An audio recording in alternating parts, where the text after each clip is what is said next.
Welcome to another series of the Alpha SC2 Team League. It's week 1 and we're in the season 14, so we just started this one.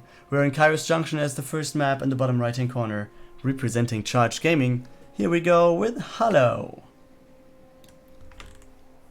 Yeah, she's going for the gateway expansion against his opponent, spawning in the top left hand corner. Here we go for the Micro T team. It is Loulis. So let's see what he can bring to the table. He was not even going for a Reaper, so he's instantly going for the Marine.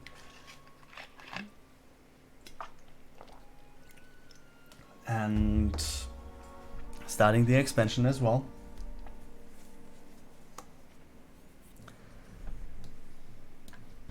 So no Reaper means less scouting. Less harassment, and yeah, I don't know. On the other side, it gives you more room macro-wise, because you obviously, just jump or just put out a unit on your build-outer side. Yeah, bunker will be made, so he takes some sort of defensive approach, while on the other side we have the Twilight Council. And the first adept is out. But will it be adepts now? I guess I have to question that. I would say that Blink is more likely, but we all know, as soon as I say this, I might be wrong, right?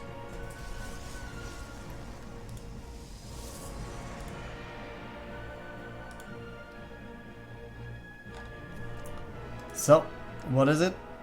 Let's see if the adept is actually getting in. Yes. Oh, nice move. Oh wow, I haven't seen this in a while, guys. Actually, he's saving the workers with not going for the orbital. And yeah, just loading the workers in there. Very good job.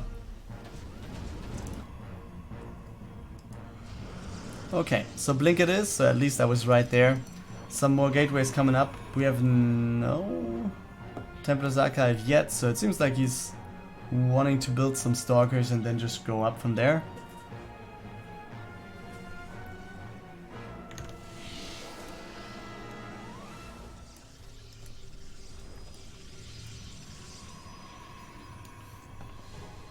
Yeah, scan on top of the main base, sees the Robo building.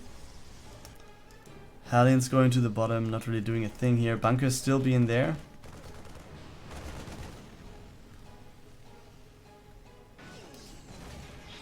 Yeah, that's it. Pylon on the top right. Hallo wants to know what's going on. Maybe see any drops early. This pylon has the same purpose as well. And it seems like he's expecting a drop over here. And yeah, he's putting a pylon there as well, I think.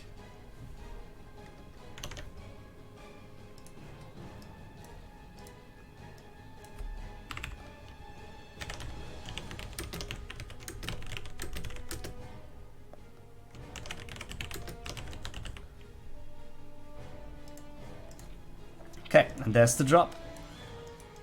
I mean, Blink is finished, and if he just puts the Stalkers a little bit further away... Oh, that's it, guys.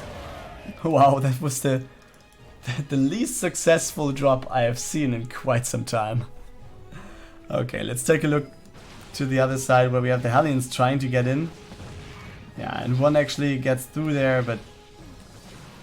A Blink forward, and there we go. It will not be that many kills, if any. I think it's not going to be a single one. Here we go. Hallo going for the right hand side Nexus there, and we have him going across the map already. His supply is almost double. I mean, it's 22 against 13, so double is a big word here. But still, Stalkers are kind of strong. You can just blink them back, try and take out the bunker, easy peasy. We have the observer, so you can jump into the main base as well to be on top of the production, easy. And therefore, yeah, I think this should be kind of okay for him to actually deal with this. Yeah, immediately we have the bunker being taken down, and he evacuates all the workers. Can he do anything? I don't think so. There's almost nothing to do. One Marine going down for free. The command center, can he get it? Yeah, okay, he saves the command center, but what is he going to do, guys? Okay, Hallo actually blinks back all of his stalkers. I think it would have been enough to just blink back the one that is weakened, and then this was it. On the other side though, 5 workers killed by the Banshee. Do we have another observer back here? Yeah, we have. So this will be easy to kill. Or will it? Okay, blink forward. And then let's take a look back to the other side. Hallo is still waiting here to jump into the main base, but he has the observer, as we see. He needs to blink back the one, yes, and he does.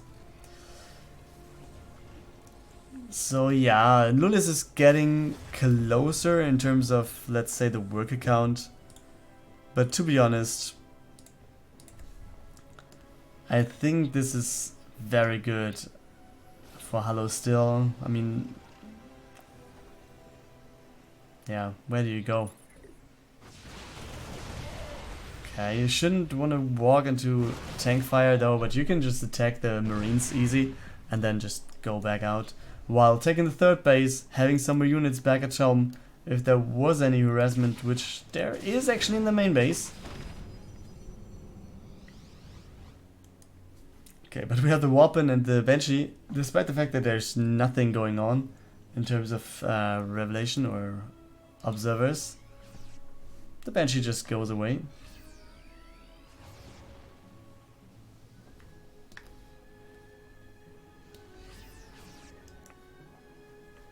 How many tanks do we actually have? 4. Okay, 2 on the high ground, 2 on the low ground now. Big thing for Hallo obviously is that he has the third base here. Loulis though, he actually gets closer. I mean, his worker count is kind of bad. Okay, was just wondering if you really want to go in there, but he doesn't. So yeah, Stim is about to be finished. Concussive Shells is finished already.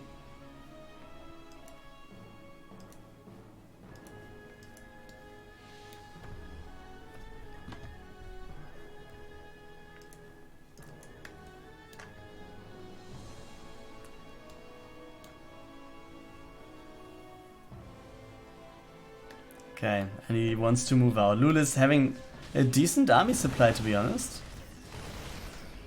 Nice blink last second there, but it's only Stalkers, so let's take that in mind. We have 1 Immortal and some more Zealots coming in. There's no Storm available, there's no extended Thermal Lens, and just 1 Coloss.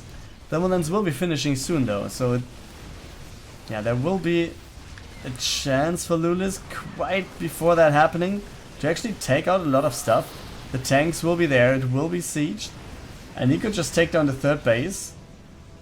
The question is at what cost? The 5 tanks obviously keep the army of Hallo out of the frame here. Oh, bunkers? I'm not sure if that's the right choice. And yeah, he blinks over to the left hand side, but the Stalker is going down pretty fast here. And in the back, yeah, we have all the Zealots trying to be dealt with, and the Terran. Will he survive this? I think this should be a hold. Liberator goes down, and I think, yeah, Hallo has taken this. So yeah, okay, he puts that in quotation marks. Wow, GG and well played. Hallo takes game number 1. We are here on the Thunderbird, second map in this series between the Micro T team and Charge Gaming. In the bottom right hand corner, here we go with the Micro T team player. It is Mirzo as the pink Zerg. And his Terran opponent in the top left hand corner, representing Charge Gaming. It is ShimOon. And he's starting off with a Reaper into expansion, not that big of a surprise. On the other side we saw the expansion first. So everything's just pretty much standard. I haven't seen that many games on this map, so I have to get used to this as well just a bit more. So yeah, I really like the idea of these mineral fields. And also these ones in the middle are quite nice to just block some paths. And yeah, let's see if we can catch anyone off guard or save some units while being able to fly over this one or whatever. But first, let's just take a selfie with the Reaper. Okay, nice save.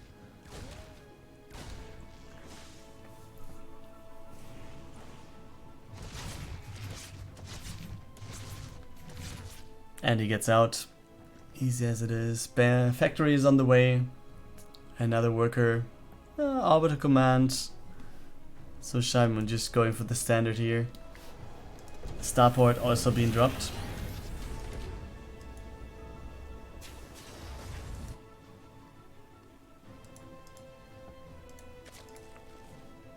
So let's go. Third base about to finish for Mirzo. So this plays out like the whole standard thing that we see.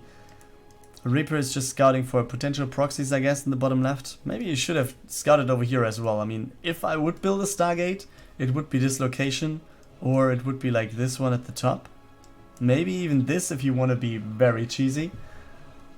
But yeah, going to scout this area and not going up there, I think is not that smart. But yeah, since there's nothing to see anyways, I guess we can just let him go. Because he can't hold it anymore. Yeah, the overload will go down. Banshee's on the way. Some more Marines coming out. And the first tank started. Speed about to finish on the other side. Tier 2 just started, and one additional queen, 2 additional queens already been there. So we're going to see some creep tumors. And against the Terran, yeah, having queens to just defend against the Hellions, always a good thing to have.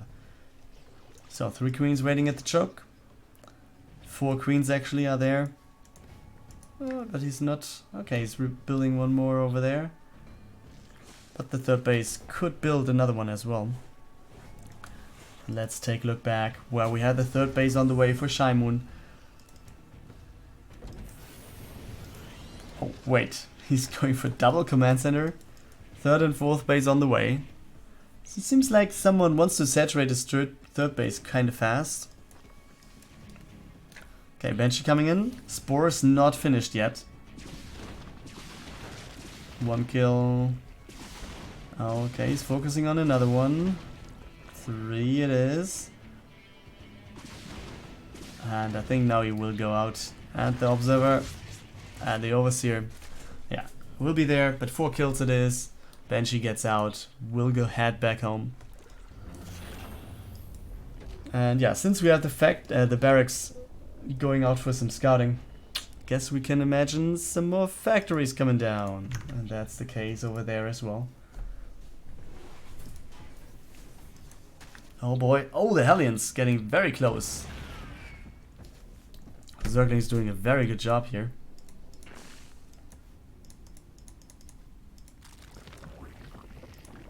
Yeah, another Overseer being warped in. Or morphed in. Good thing, obviously, if you have Banshees on the other side, you want to have some more than just the one. And you don't want to rely on the static detection that is Spore Crawlers. But also want to have some more stuff flying in the air, wanting to be able to join the Banshees, and not to join, to follow the Banshees and take them out.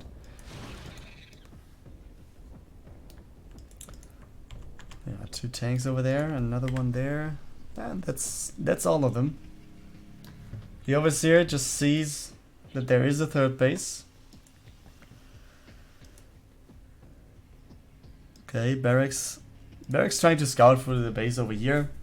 I don't know if it was also scouting for potential run bys or whatever, but with the mineral fields here, and they're not broken, they're not mined, you can't go through there.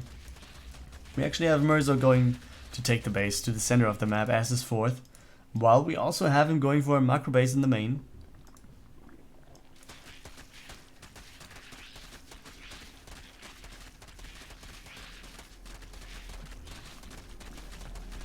And he's opening some more paths to run through. ShimOon though is also moving out, but he's just going out with a chunk of his army. It's not that big. The Banshees though are pretty much uncontested.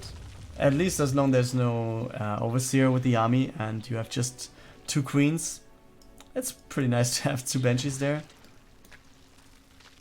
Okay, that was a very quick reaction.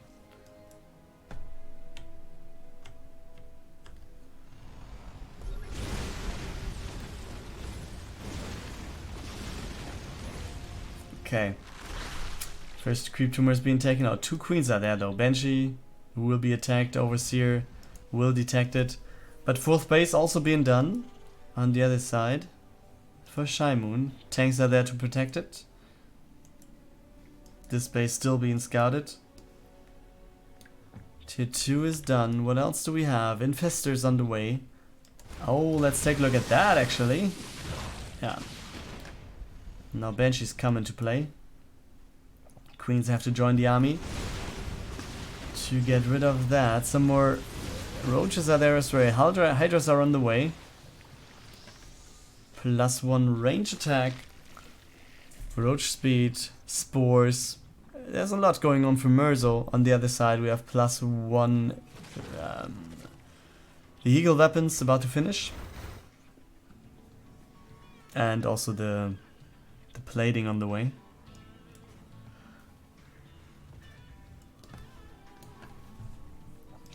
Okay, there we go with the run by, but the tanks. Oh, they do quite a lot. Oh boy. Okay. Just 1 tank goes down and trade for a lot of Zerglings. I mean, obviously, yeah, Zerglings are just minerals, but yeah, they didn't really do that much.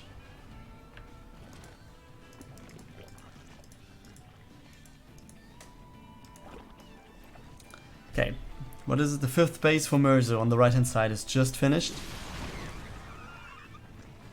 And then let's go. Some back and forth dancing in the middle of the map. ShimOon with the Liberators going over to the left. With the Ravagers and the Hydras in the army. There obviously is a good weapon against Liberators. But oh boy, okay. No surround happening here. Obviously very hard thing to go in. Trying to surround the mech army there. With Hellions in there and Zerglings being the unit that should surround. If there would be a fungal going on, then this would be possible though. Yeah, but it wasn't the best of trades here. Not enough Zerglings there to really wrap around anything. Also just 1 fungal hitting not that much stuff. And the rest of the army being able to shoot. Yeah, it wasn't the best, the most promising start for Mirzo here. But let's see what he can do. Baneling's getting into the Hellions. And then that's it. Tank sieging in the back. So every time ShimOon falls back, this is just going to favor him. He already doubles the army supply. He logs on some Queens and just gets away from them. He doesn't kill them actually, but they are pretty low. So, what is going on here? I mean, it's Hive time, but what is he building from this? Greater Spire? I'm not sure if he actually has the time to go for big Greater Spire here.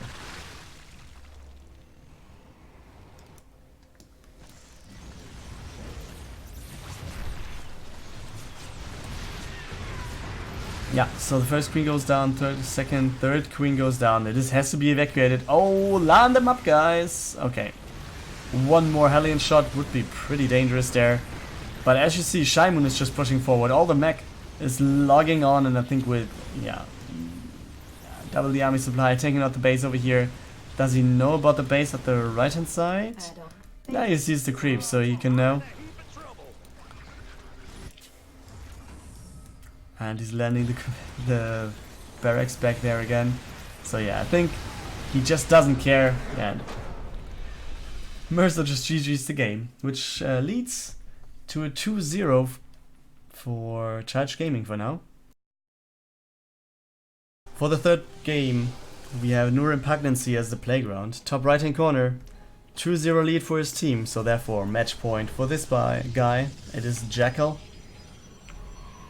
And he starts this off with the double gateway. So you might want to know, or you might know already which Razor's opponent is. We're in a PvP, bottom left hand corner, representing the Micro T team. Here we go with EnigmA.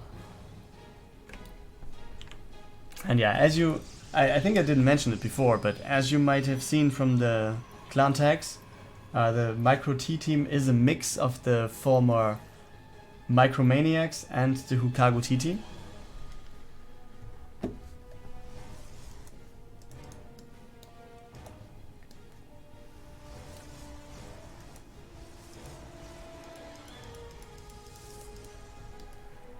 Okay, so let's take a look at the choices. Oh, Stalker Sentry for either player.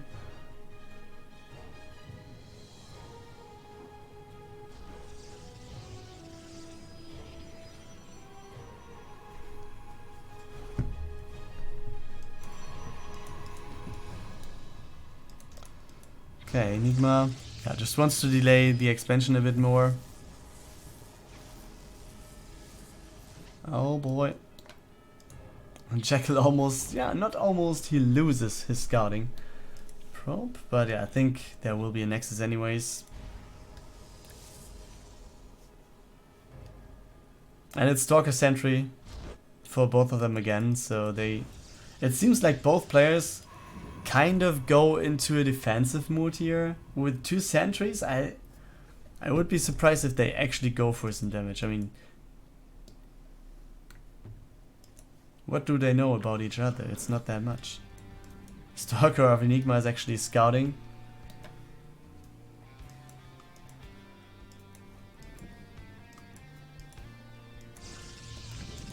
Yeah. And the scout of Jackal is real as well.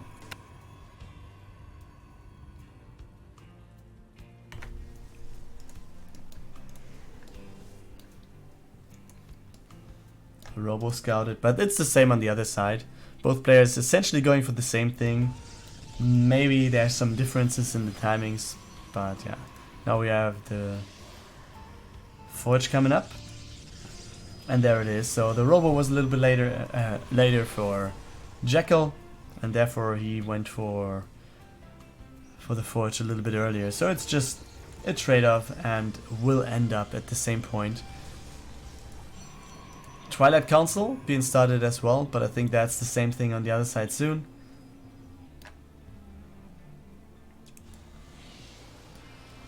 And yeah, PvP time, guys. And it seems like this could be one of these PvPs where you have just the one fight. People are not really trying to harass players, just trying to build up their army.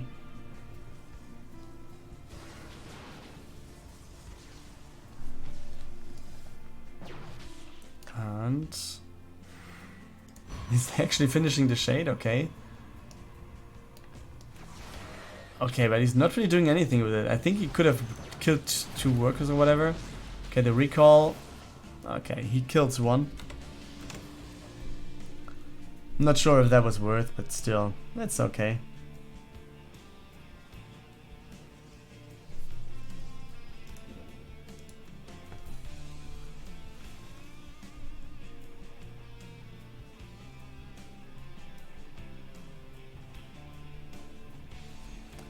So, let's take a look. This is just scouting, 2 more adepts. Oh boy! And he's a little bit more successful, it seems. Okay. He took out a worker to be alone there. Okay, Templar's Archive is more than halfway done over here. +2 attack, +1 attack for both players on the waits. But the timings are very close to each other. The only thing that is really missing... Oh, 5 more workers taken down by the adepts of Jackal. The only thing that is really going to be a big difference is that there's charge now for EnigmA on the way. And Templar's Archive just finished for Jackal. So that's the big trade for now. And then what is this? 2 Immortals starting their way over.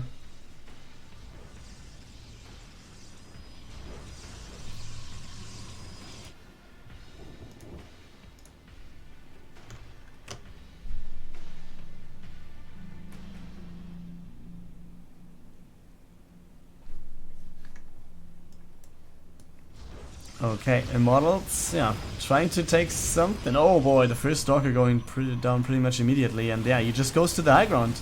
So what to do, guys? What to do against 2 Immortals? They're going to have a hard time, I guess. This... Oh, he could have cancelled the weapon. This would have been pretty good.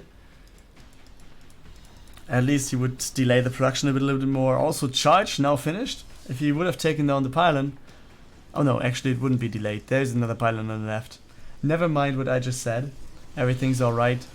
It would just be 2 gateways not being able to produce anything for a few seconds. So, both players going for the 3rd base. We have some markings here. We have charge on the way now over there. And yeah, you see in the meantime, we have the Twilight Count at the Templar's Archive for EnigmA as well. So it's just the order of stuff being done and not any real big changes in terms of... Oh! Oh! Yeah. So that didn't work out quite nicely there for Jackal. And now he lost 2 Immortals, right? 2 Immortals and the War Prism. And having 2 Immortals missing in your army might be kind of big.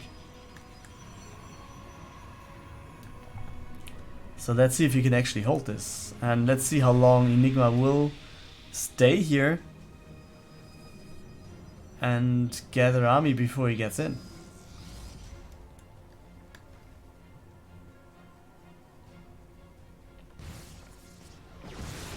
Okay, fight starts. We have 1 Immortal coming in for Jackal, but 2 Immortals for EnigmA. So this can actually be the big difference. But we have +2 for Jackal. So let's see if you can actually overwhelm here. But the army looks kind of nice for EnigmA. His concave also looks good. We still have 2 Immortals standing. And yeah, the force fields. He doesn't care about force fields. There are Arkans right there at the front. And now we have the Immortals just embracing their own power. Some Zealots coming in from the back, but they won't do that much. And we have EnigmA just taking a good position here. Another weapon is going to be finished in just a second. Another Arkan. And 2 more Arkans, actually. And some more Zealots coming in. And the army supply for EnigmA looks pretty damn good. Jackal's army, where is it actually? It looks like it's kind of split. Or no, this is just actually everything. So, very good decision making here by EnigmA. Going for the harassment of the 2nd base. Very good move.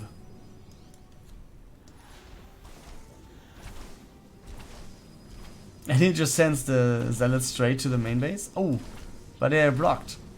They're not doing a thing. Okay, let's take a look at the fight. Okay. GG coming in.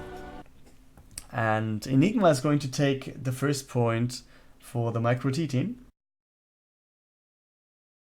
Welcome to King's Cove as game 4. Top left hand corner, we have our Zerg. He's representing the Hukagu T team. And the Micro T team actually it is. But he's from the former Hukagu T team. It's YoungYakov. Or YoungYakov. His opponent in the bottom right hand corner. Another Zerg representing Charge Gaming. It is good old Celtic. And we have Celtic going for the hatchery first. And on the other side, as we saw, Zerglings were on the way pretty early. But can he take down enough stuff? Workers will be pulled. It's quite early with the Zergling timing here. And he does quite a bit of damage. And it's a lot of workers being pulled. All the Zerglings there being... very nice. Takes down 1. So YoungYakov really taking a good spot here. He's already starting speed, which can help him quite a lot when the micro phase of this begins. And every damage on Zerglings, or every Zergling taken down will be a good one. Oh, 2 more Zerglings going down. The Queen obviously helping quite a bit here in defending. But does he really want to fight? I don't know. The second Queen is actually joining the battle. 10 more Zerglings on the way. Speed more than halfway done. So YoungYakov is just gathering up some forces, I guess. And now the question is, how long will he go on with the harassment? Because Celtic was just building 4 workers and 2 of them are still building. Which means that he's skipping on Zergling production, while we only have speed and Zerglings in the tab for YoungYakov. There's no Baneling nest for now, so Celtic will rely on Zerglings and the Queens. And yeah, he was just saving those. You can tell. He doesn't want to show them before speed is finished, and there we go. They should just march across the map now. And now we should only see Zerglings from the production tab for Celtic, because this must be very big. He shouldn't build this. He shouldn't, or maybe... Oh boy, is that a good decision? Let's see. I think he can't hold anyways. Doesn't really matter. So let's take a look at this, because yeah, Zergling's trying to get in. They're just pairing up, or they're splitting up, attacking all queens at once. Yeah, taking down workers, and I think we're going to see the GG of Celtic very, very soon, because there's simply nothing you can do. It's just too much of the blue swarm coming in here. Celtic down to 7 supply. Yeah, okay. Yeah, there we go. GG.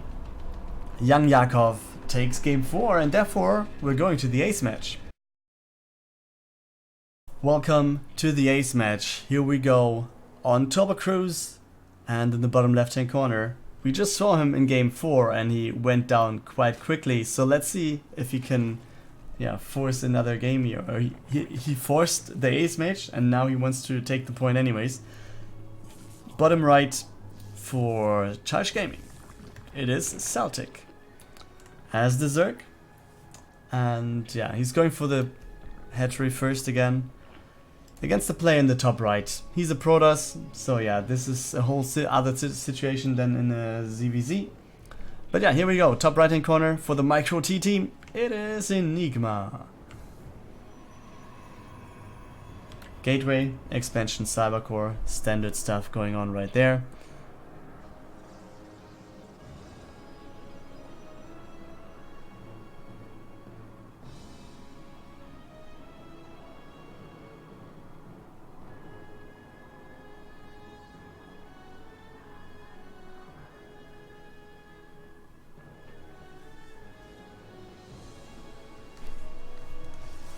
Then third base for Celtic quite quickly. We have he's not really okay. Yes, he's delaying speed quite a bit to get more workers to mine from minerals.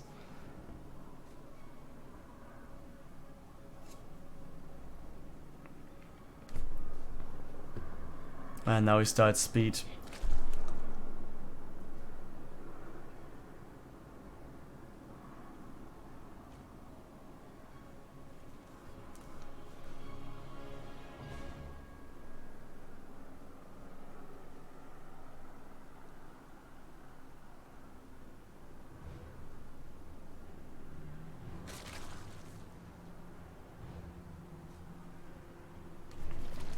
Okay, first Zergling is coming out.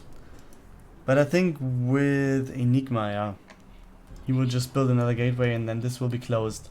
So let's focus more on the tech that he's building to have behind. And it's going to be the Dark Shrine. But yeah, Dark Shrine always is a thing that can work, but mostly it doesn't. The problem with it is that most Zergs more or less blindly prepare for oracles. Sometimes you even have the Overlord coming in and scouting the Stargate, or as it does now, it will scout the Dark Shrine. So yeah, this won't be a surprise anyways. Which means it will more or less instantly be Archons and no Templars. But the War Prism will be out. Yeah. There's the next gateway. Charge. Sorry, not charge. Warp Gate will be finished in just a second, and we just have some more workers spawning for Celtic. He's going for tier 2. He has some queens there. One going to the third, I guess. Oh no, just one going to the front. Maybe adding some more creep tumors. That would be nice as well.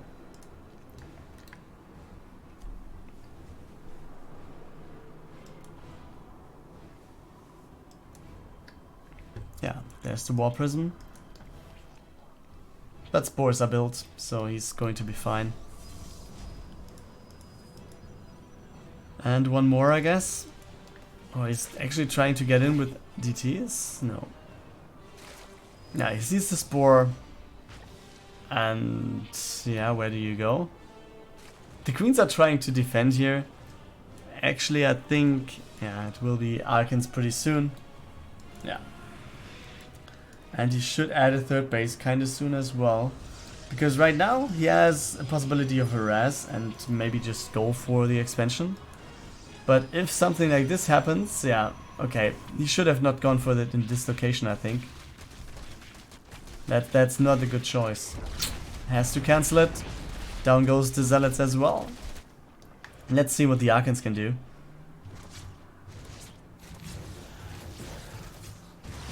Okay, 6 kills. That's pretty decent already. Roach is going down. And I think now he's going to get out. Easy peasy. More Prism gets done. But what we see on the other side is units being taken down in the wall of. We have a recall, so the Archons should be there soon, but there's not that much more to actually defend. So let's see what he can do with this. Yeah, he has to leave again. But Celtic, very good catch already with taking down the third base. This is very good. And he took out the harassment of EnigmA by just forcing the recall and having the Archons back at home for the Protoss player. So, EnigmA going for +1 upgrades. We have an Immortal charge on the way.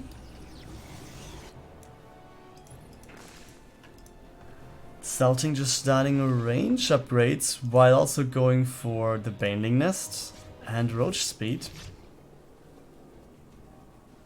Okay, he's not attacking the Observer anymore. The Queen is like a very merciful God King.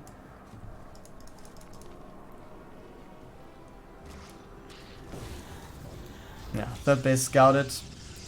But will there be another attack? I don't think so. It's not like he really has a big force to just hop into this again against Archons and charge slots, one Immortal. So EnigmA should be fine dealing with this. The thing is, there could still be a Nidus, right? Do we have one? Spire started. We don't have a Nidus, not for now at least.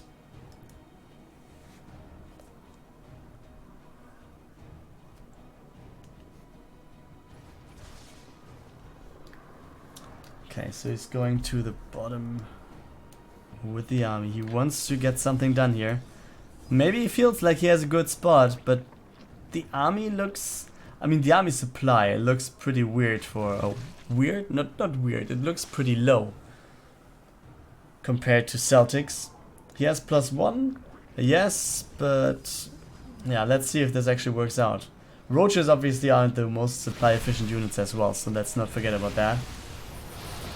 So yeah, force field's doing a good job. Biel's actually just not hitting the force field, not for now. There we go, the first one going down. Archons being there at the front. Immortal's doing a good job in the back. Oh boy, this looks very good. But Celtic has just so much stuff. Also the Spines helping out right there. Zealots going to the front. We have the stutter step backwards for Celtic. But we have all the front units just going down. And this is the GG right there by EnigmA. Celtic, after going down in game 4. And yeah, just letting this ace match happen. He actually takes the ace match himself. And therefore a 3-2 victory for Charge Gaming.